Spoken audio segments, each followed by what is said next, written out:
ஓம் ஸ்ரீ வரஹிதாயே போற்றி போற்றி. ஓம் சக்தி, ஓம் ஆதிபரா சக்தி. என் அன்பு குழந்தையே, இன்று உன் தாயானவள் உன்னுடைய குலதெய்வ வாக்கினை அல்லவா உனக்கு கொண்டு வந்திருக்கின்றேன்.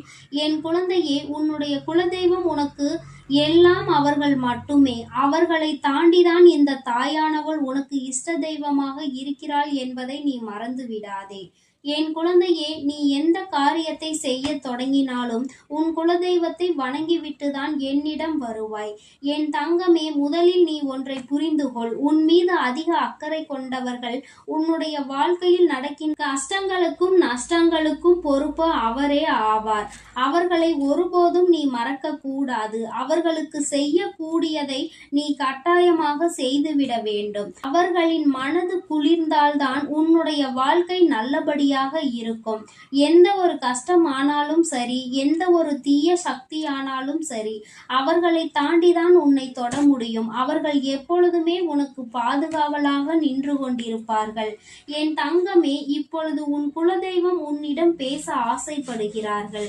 அவர்கள் நேரடியாக உன்னிடம் பேசி இருக்கலாம். ஆனால் அவர்கள் என்னிடம் என்ன சொன்னார்கள் தெரியுமா? அம்மா, அவர்கள் உன்னை மனதார வேண்டி உன் மீது அதிக நம்பிக்கை வைத்திருக்கிறார்கள். நான் உங்களோடு இருந்து பேசுகிறேன் என்றால் அவர்கள் மிகவும் சந்தோஷம் அடைவார்கள். உங்கள் மீது கொண்டிருக்கின்ற அன்பு, என் மீது கொண்டிருக்கின்ற பக்தியும் சேர்ந்து அவர்களுக்கு மிகப்பெரிய சந்தோஷத்தை கொடுக்கும் என்று அவர்கள் சொன்னார்கள். அது மட்டும் அல்லாமல் சில முக்கியமான விஷயங்களை அவர்கள் உனக்கு சொல்ல வேண்டும் என்று நினைக்கின்றார்கள். அது உன்னுடைய வாழ்க்கை சம்பந்தமான விஷயம். அதனால் அவர்களின் வாழ்க்கையில் என்ன நடக்க போகிறது, அவர்களின் வாழ்க்கையில் இருக்கின்ற ஒரு பிரச்சனையை பற்றி உடனடியாக அவர்களுக்கு தெரிவிக்க வேண்டும் என்பதற்காக நான் ஓடோடி வந்திருக்கிறேன். அம்மா, எனக்கு ஒரு வாய்ப்பினை கொடுங்கள், நான் உங்கள் மூலமாக அவரிடம் பேசுகிறேன் என்று கேட்டார்கள். என் தங்கமே, நானும் அதற்கு சரி என்று சொன்னதால் அவர்கள் இப்பொழுது உன்னோடு பேசுவதற்காக வந்திருக்கிறார்கள். நீ சிறிது நேரம் அவர்கள் என்ன சொல்கிறார்கள் என்று கவனமாக கேள். என் தங்கமே, நான் உன் குலதெய்வம், உன்னை காண வந்திருக்கின்றேன். நீ என் மீது கொண்டிருக்கின்ற அக்கறையும் அன்பும் என்னை மெய்சிலிர்க்க வைத்தது. என் குழந்தையே, நீ ஒருபோதும் எனக்கு தெரியாமல் எதையும் செய்ததில்லை. சில குழந்தைகள் நான் யார் என்று அறியாமல் இருக்கின்றார்கள். நீ என்னை அறிந்தாலும் அறியாவிட்டாலும் எங்கிருந்தாலும் உனக்கு என்னுடைய ஆசீர்வாதங்கள் எப்பொழுதும் கிடைத்து கொண்டேதான் இருக்கும். என் குழந்தையே, உனக்கு உன்னுடைய தெய்வங்களை தெரியவில்லை என்றால் உன்னுடைய இஷ்ட தெய்வத்தையே உன்னுடைய குலதெய்வமாக நினைத்து வழிபடலாம். அவர்கள் எங்கிருந்தாலும் உன்னுடைய அத்தனை வேண்டுதல்களையும் உன்னுடைய இஷ்ட தெய்வத்தின் மூலமாக சென்று சேர்த்து விடுவார்கள். என் குழந்தையே, உன்னுடைய வாழ்க்கை சம்பந்தமாக ஒரு விஷயத்தை உன்னோடு பேசுவதற்காக இன்று நான் வந்திருக்கின்றேன். இப்பொழுது உன்னிடம் பேசாவிட்டால் உன்னுடைய வாழ்க்கைக்கு சில பிரச்சனைகள் வந்துவிடும் என்பதால் தான் நான் என் குழந்தையே உன்னுடைய வாழ்க்கையில் கலகத்தை மூட்டிவிட சிலர் தயாராக நின்று கொண்டிருக்கின்றார்கள். உன்னை சுற்றி என்ன நடக்கிறது என்பதை மட்டுமே அவர்கள் பார்த்து கொண்டிருக்கின்றார்கள். உன்னை சுற்றி என்ன நடக்கிறது, உனக்கு யார் உதவிகளை செய்து கொண்டிருக்கிறார்கள், உன் குடும்பத்தை யார் ஒற்றுமையாக வைத்திருக்கிறார்கள் என்று கவனித்துக் கொண்டிருக்கின்றார்கள். நீ உன் குடும்பத்தில் ஒற்றுமையாக இருப்பது அவர்களுக்கு பிடிக்கவில்லை. உன் குடும்ப ஒற்றுமையை எப்படியேனும் கெடுக்க வேண்டும் என்றுதான் அவர்கள் சுற்றி சுற்றி வந்து கொண்டிருக்கின்றார்கள். நீங்கள் சிரித்து பேசினால் அவர்களுக்கு அத்தனை கஷ்டங்களாக இருக்கின்றது. என் தங்கமே, முதலில் நீ உன்னுடைய சந்தோஷத்தை இவர்கள் எல்லாம் பார்க்கும்படி நடந்து கொள்ளாதே. ஏனென்றால் நல்லது நினைப்பவர்கள் முன்னால் நீ சந்தோஷப்பட்டால் அவர்கள் நீ சந்தோஷப்படுவதை நினைத்து அவர்கள் மனதிலும் சந்தோஷம் கொள்வார்கள்.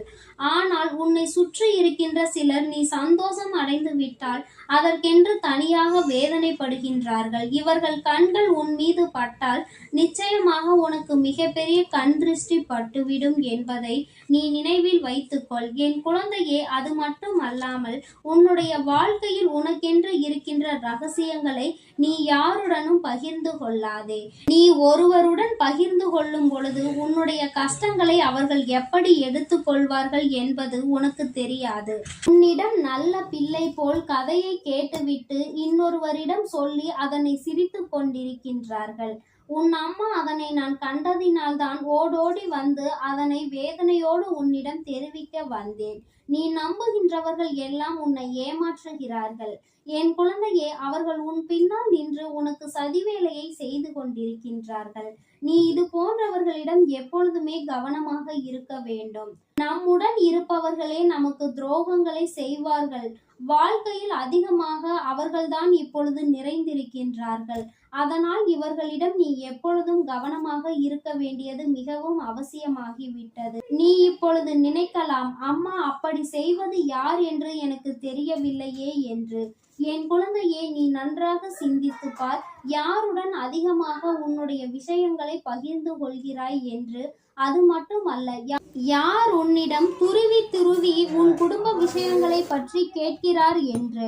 என் தங்கமே, அவர் உன் குடும்ப விஷயங்களை பற்றி கேட்பதற்கு முக்கியமான காரணமே மற்றவர்களிடம் உடனடியாக அதை பற்றி சொல்லி சிரிப்பதற்காக மட்டும்தான்.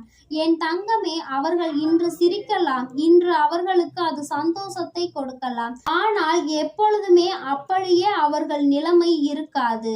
எப்படியும் ஒரு நாள் அவர்களின் நிலைமை மாறும். அப்பொழுது அவர்களை சுற்றி இருப்பவர்கள் அவர்கள் கதையை பற்றி பேசி திரிவார்கள் என்பதில் எந்த ஒரு மாற்றமும் கிடையாது. என் தங்கமே, உன்னுடைய குலதெய்வம் நான் இன்று உன்னோடு இதனை சொல்ல வந்ததற்கு முக்கியமான காரணம் என்ன தெரியுமா?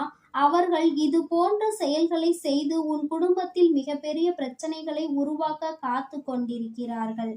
நீ யாரை பற்றி அவர்களிடம் மனவேதனை அடைகின்றாயோ அதை அவர்களிடமே சொல்லி உனக்கு பிரச்சனையை ஏற்படுத்த காத்து கொண்டிருக்கின்றார்கள்.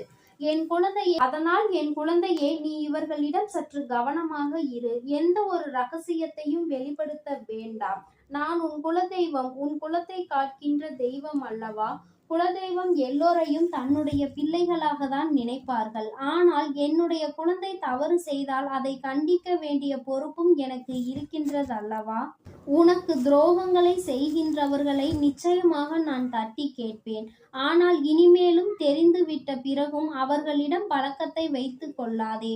யார் இப்பொழுது அதிக நட்போடு உன்னோடு இருக்கின்றாரோ அவரே நாளை உனக்கு மிகப்பெரிய எதிரியாக மாறுவதற்கும் வாய்ப்பிருக்கின்றது. அதனால் எல்லோரிடமும் ஒரு சிறிய இடைவெளியோடு பழகுவது மிகவும் நல்லது. எந்த எதிர்பார்ப்பும் இல்லாமல் நின்றுவிட்டால் வாழ்க்கையில் உனக்கு தோல்விகள் வரும்பொழுது எந்த கஷ்டமும் ஏற்படாது. என் தங்கமே, நீ உன் குலதெய்வத்தின் வாக்கினை கேட்டுவிட்டாய் அல்லவா? இனிமேலாவது இது போன்றவர்களிடம் சற்று கவனமாக இருக்க வேண்டும். என்னுடைய குழந்தைக்கு உன் குலதெய்வத்தின் ஆசீர்வாதமும் இந்த வராகியினுடைய ஆசீர்வாதங்களும் எப்பொழுதும் முழுமையாக இருந்து கொண்டே இருக்கும். என் தங்கமே, அதனால் நீ எதற்காகவும் கலங்காதே, எதை நினைத்தும் வருந்தாதே. நீ நல்லதையே நினைத்தால் உன் வாழ்வில் எல்லாம் உனக்கு நல்லதாக மட்டுமே நடக்கும். ஓம் ஸ்ரீ வராகி தாயே போற்றி போற்றி. ஓம் ஸ்ரீ வராகி தாயே போற்றி போற்றி. ஓம் சக்தி, ஓம் ஆதிபரா சக்தி. ஓம் சக்தி, ஓம் ஆதிபரா சக்தி.